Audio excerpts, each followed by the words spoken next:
Finneas, how are you doing, man? I'm great. How are you? I'm doing good. How has quarantine been treating you so far? Getting along. I know we're hypothetically still at the very beginning of it, but it's feeling long. Um, we're 8 weeks into our quarantine. But within that time, we've been doing what we can. I've been producing a lot for people, writing a lot for people, getting sort of like home projects done. Yeah, yeah. Making the Building some house IKEA shelves and stuff. yeah, hanging stuff on the walls, Yeah, yeah. stuff that you put off when you're busy. Right. You're like, like giant plaques, that sort of thing. Well, I'm a Big little golden embarrassed. platinum plaques, that kind of The stuff. plaques I find sort of embarrassing, but the yeah, I mean those go in like the studio bathroom. I put the Right. plaques. Exactly. Yeah. Exactly. You do work with so many cool people and you have all of these musical relationships that you've been doing stuff. How do you decide when you're coming up with stuff then to say, okay, this can go for you. This I'm keeping for me. This I'm going to, this piece of my brain I'm going to give to this project. I think songs are a little bit like really like intricate, specific pieces of clothing.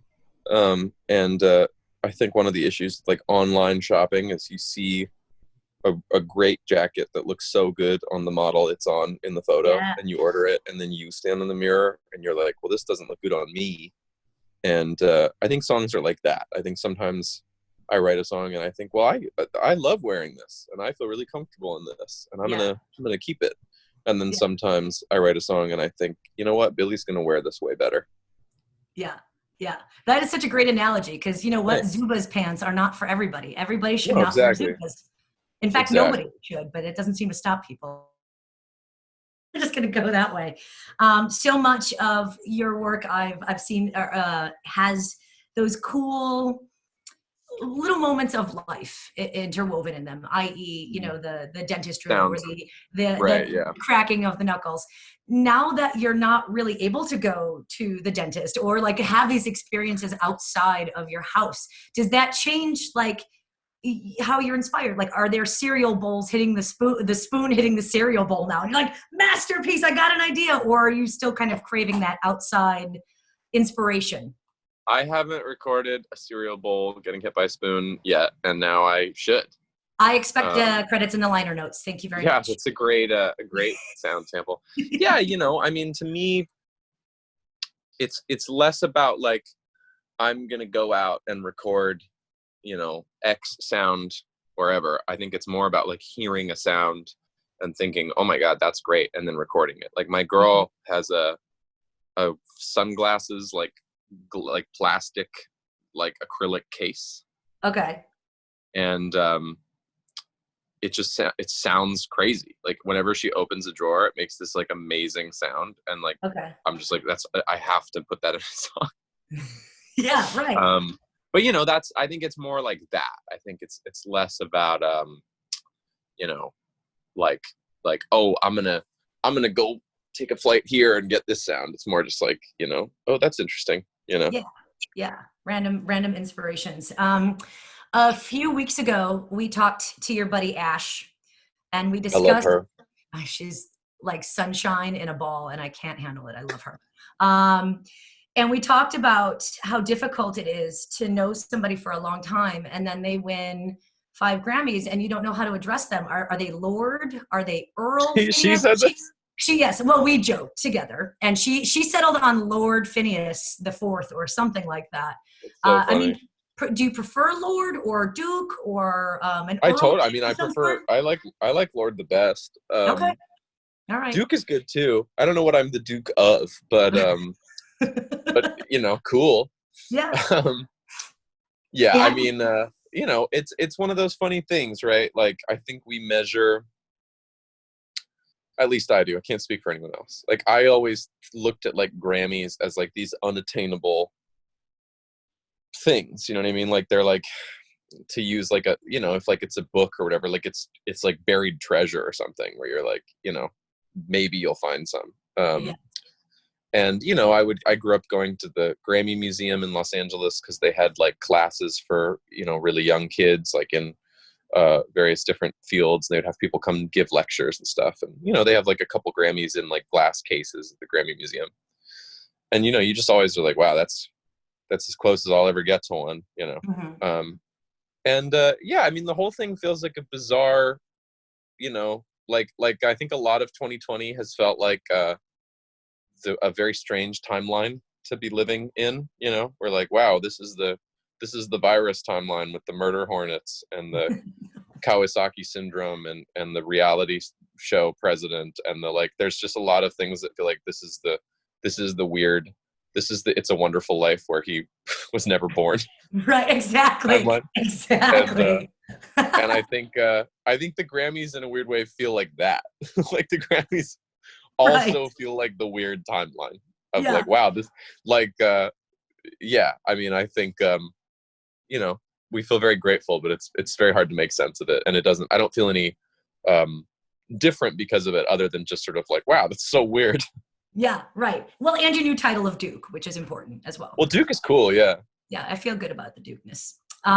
You know, it's sort of funny to see the difference in thought between certain artists about, hey, we're going to delay our album because we just don't think this is the right time. Or people... Which I get.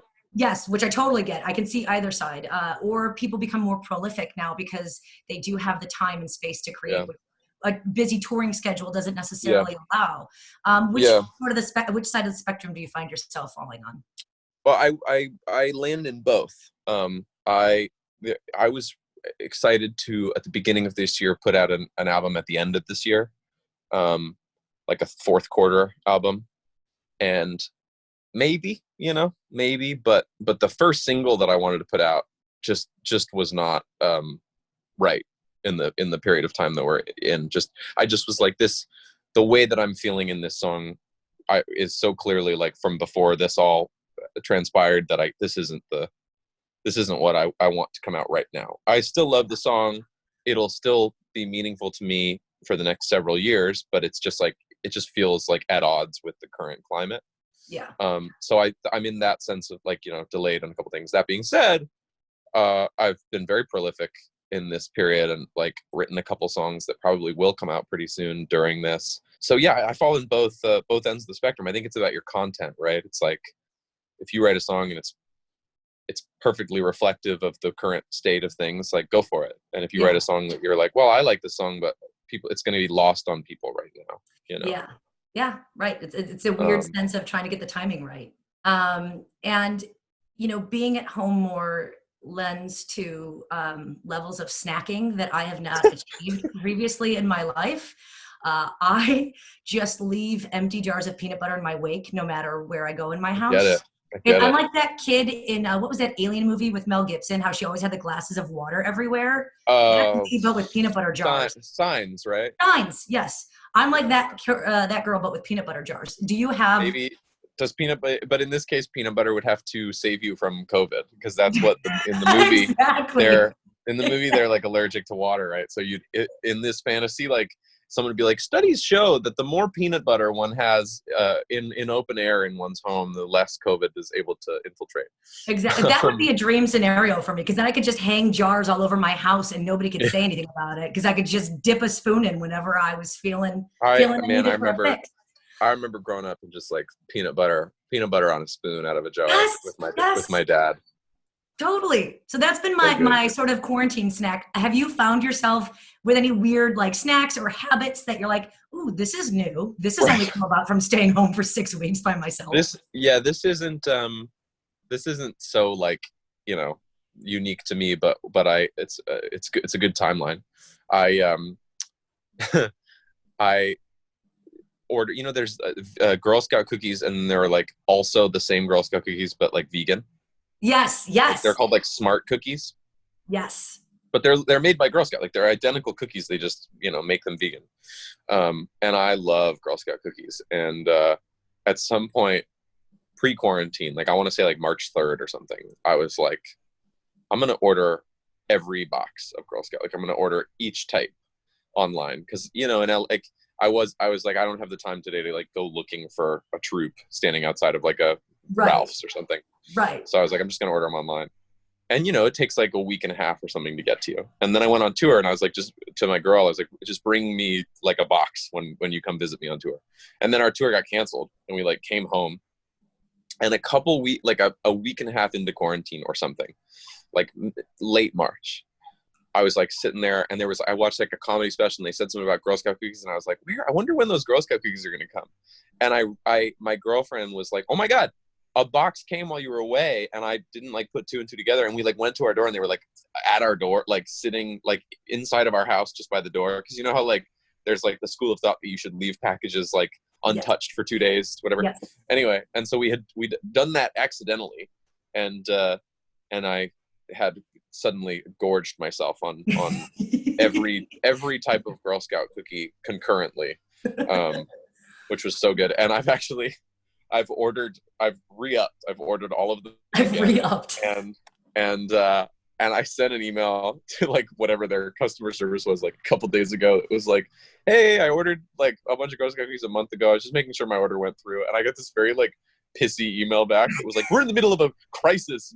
Like, they'll get to you when they get to you. And I was like, understood. Like, I know I know it's not like essential work to like, you know, make Girl Scout cookies. I get it. But I need my damn Thin Mints, lady. Like, come on. I was just, in my defense, I was just asking about whether the order is shipped. Do you know what I mean? Like, I wasn't saying like, totally. How dare you take so long? I was just like, what's the update? You know? And she was like, you do know these times that we're in? And I was like, I know. I was like, all the more reason that I want my get fat. I want to eat a whole sleeve and then black out and not really remember what happened. Just know that there's an empty sleeve somewhere. You get it. Yeah, you get it. I get it, and I support it. And I think that whoever the Karen was that responded to you needs to calm down and understand the gravity of Thin Mints. I mean, it's serious. Yeah, do you understand the gravity of the situation? Yeah, do you understand the gravity of tag-alongs? Exactly. Like, I understand it. I don't think you know how important a peanut butter patty is to my day. Right, exactly. Yeah. That's amazing. Finneas, it was so fun talking to you. Thank you so much for taking the time. To you too. I know you got to like chill and you got a lot of stuff going on, but it's been great to see you and to talk to you. And hopefully nice talking to you too. We'll see you in Milwaukee before too long. Define too long, and I'll see you on the other side of that. Perfect. A couple 2-3 weeks, I think, is the literal definition of too long. Couple 2-3 weeks. Couple 2-3 months, maybe. That's a good Milwaukee vibe. That's great. Couple 2-3 months. See you in a couple 2-3 months. Take care. Have a good one. You too. Bye. Bye.